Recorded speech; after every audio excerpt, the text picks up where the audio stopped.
Hi అండి, అందరికీ నమస్కారం. Welcome back to my channel. ఈ వీడియోలో ఏపీలో మరో 5 కొత్త జిల్లాలండి జియో కూడా జారీ. ఆ పూర్తి వివరాలైతే ఈ వీడియో ద్వారా తెలుసుకుందాము. వీడియోకి అయితే ఒక లైక్ చేయండి. ఇక వీడియోలోకి అయితే వెళ్ళిపోతాం. ఏపీలో కొత్త ప్రభుత్వం కీలక నిర్ణయాలు తీసుకుంటోందండి. పాలనా పరంగా కొత్త అంశాలపై కసరత్తు చేస్తోంది. ఎన్నికల సమయంలో ఇచ్చిన హామీల దిశగా అడుగులు అయితే వేస్తోంది.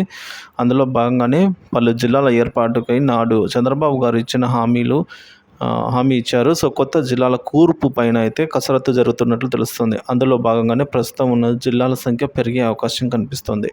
దాదాపుగా 5 నుంచి 6 జిల్లాల వరకు కూడా కొత్త జిల్లాలు ఏర్పాటయ్యే ఛాన్స్ అయితే కనిపిస్తుంది ఫ్రెండ్స్. ఏపీలో అధికారంలోకి వస్తే జిల్లాల ఏర్పాటు పైన నాడు చంద్రబాబు నాయుడు హామీ ఇచ్చారు. ఉమ్మడి చిత్తూరు జిల్లాలోని 3 జిల్లాల ఏర్పాటు, ప్రకాశంలోనూ కూడా హామీ ఇచ్చారు. ఇప్పుడు అధికారంలోకి రావడంతో కొత్త జిల్లాల ఏర్పాటుపై అంచనాలు పెరుగుతున్నాయి. ముఖ్యమంత్రిగా చంద్రబాబు గారు బాధ్యతలు స్వీకరించిన తర్వాత పోలవరం, అమరావతి సందర్శించారు. ఇక పాలనా పరంగా చూసుకున్నట్లయితే నిర్ణయాల అమలు దిశగా ఈ నెల 24న తొలి మంత్రివర్గ సమావేశం అయితే జరగనుంది. ఈ భేటీలో పలు కీలక నిర్ణయాలకు ఆమోదం లభించనుంది ఫ్రెండ్స్. సో అదేవిధంగా ఏపీలో జగన్ అధికారంలోకి వచ్చిన తర్వాత ఒక్కో పార్లమెంటుకు ఒక్కో జిల్లాగా ఏర్పాటు చేస్తూ నిర్ణయించారు.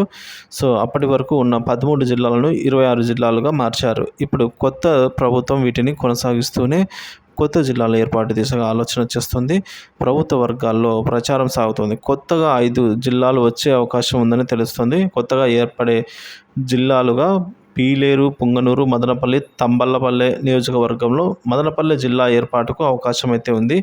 ఇక బద్వేలు, రాజంపేట, రైల్వే కోడూరు, రాయచోటి అసెంబ్లీ నియోజకవర్గాల్లో రాజంపేట జిల్లా ఏర్పాటుకు ఛాన్స్ ఉందని అంచనా వేస్తున్నారు. ఎర్రగొండపాలెం, మార్కాపురం, గిద్దలూరు, కనిగిరి, దర్శి నియోజకవర్గాల్లో మార్కాపురం జిల్లా అవుతుందని అయితే పార్టీలో చర్చ సాగుతుంది. అయితే పూర్తి స్థాయిలో సాంకేతిక మరియు క్షేత్రస్థాయిలోనూ ఈ పరిస్థితులను పరిగణలోకి తీసుకుని జిల్లాల పునర్విభజన పైన కూడా నిర్ణయం ఉంటుందని భావిస్తున్నారు. ప్రజాభిప్రాయ సేకరణ ద్వారానే జిల్లాల విషయంలో తుది నిర్ణయం ఉంటుందని టీడీపీ నేతలు అయితే స్పష్టం చేస్తున్నారు ఫ్రెండ్స్.